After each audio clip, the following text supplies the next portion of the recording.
Bizdagilar, bizdagi. Bizdagilar, bizdagi.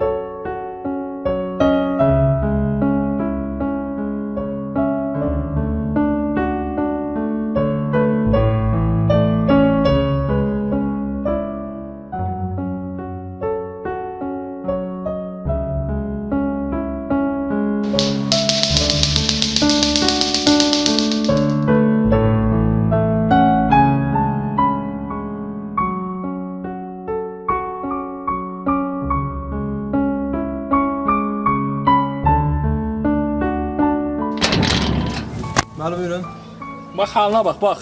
Bak oğlum kardeşim oğlum neydi? Bas bak ne hala koy bozun. Bas bak. Benim oğlum. Ha sarı oğlum biraz terbiye veriyoruz da bak haldı. Bas haline bak sen. Tamam oğlum benim hakkından geldim sağ olsun. Yer oğlum yeri. Yer oğlum. Hakkından geldim. Ye tamam Oturma oldu. efendim. Oldu.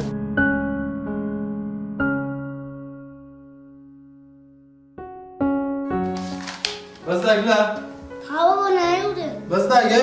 Ay baba, ay baba, ay baba.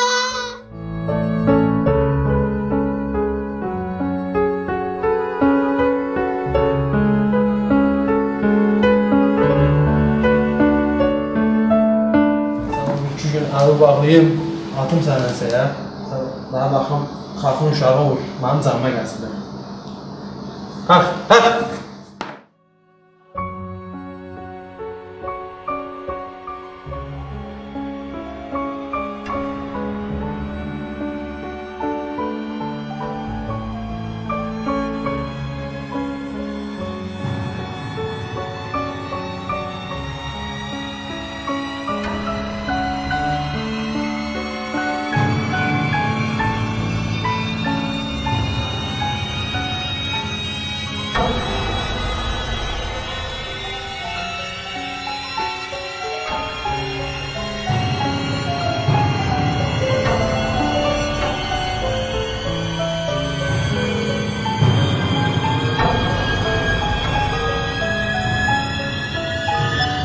Doktorun önünde oldu.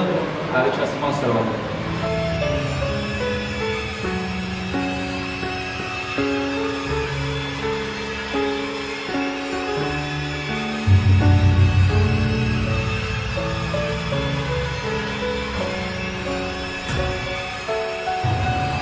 Baba. Bir günler hasık etmedim, elim mi?